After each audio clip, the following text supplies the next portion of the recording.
Сәлем достар.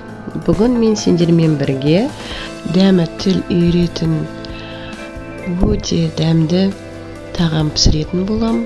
Қазақтың ұлттық тағамы сірне. Ол үшін бізге ұсақ туралған құйрықтың майын қазанның түбіне төсеу қажет. Оның бетіне ұсақтап туралған пияз жайылады. Міне, достар, еттің де кезегі келді. Қойдың етін ұсақтап турап, пияздың бетіне жайып тұрып саламыз. Етімізге тұз бен қара бұрыш себелейміз.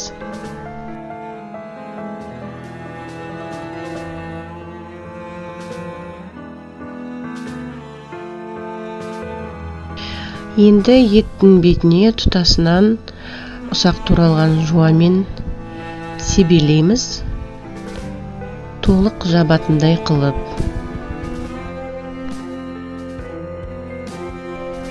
Мінекей ет толығымен жабылды беті пиязбен. Келесі кезек сәбіздікі. Сәбізді де домалақтап турап, жеп-жеңішке қылып, пияздың бетін жабатындай қылып төсейміз.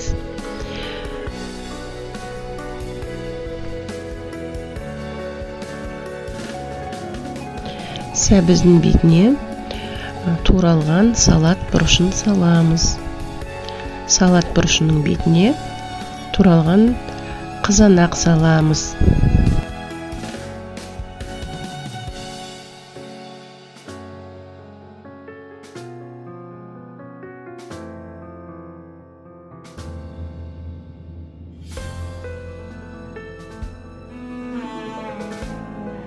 Келесі кезек картоптыкі. Картопты ірілеу қылып тураймыз. Қызанақтың бетін толықтай жабып тастаймыз. Содан соң бұрышпен тұзды тағы себелейміз. Бетін 40 жапырақпен, бөлек-бөлек жапырақтарымен жабып тастаймыз.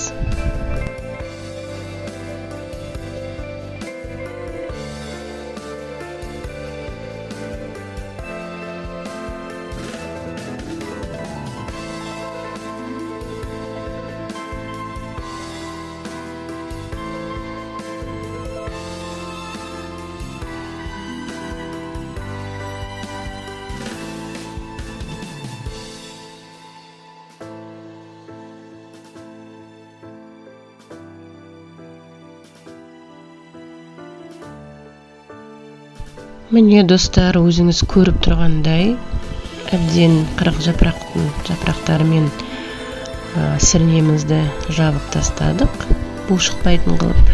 Енді қақпағын жабамыз да жай ғана отқа қоямыз. 2 сағаттай жай отта піседі тамағымыз. Мінекей, достар, 2 сағат өтті, сірнеміз дайын болды. Енді тәрелкіге жапырағымызды төсейміз. Сол жапырақтың бетіне сосын сірнемізді саламыз.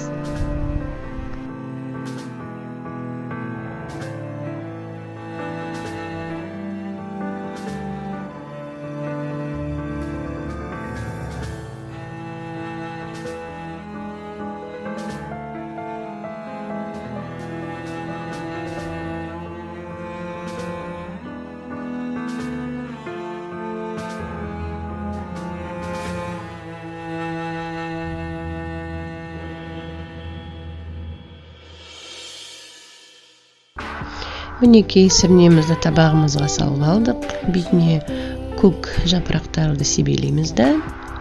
Астарың дәмді болсын. Сірнеміз дайын.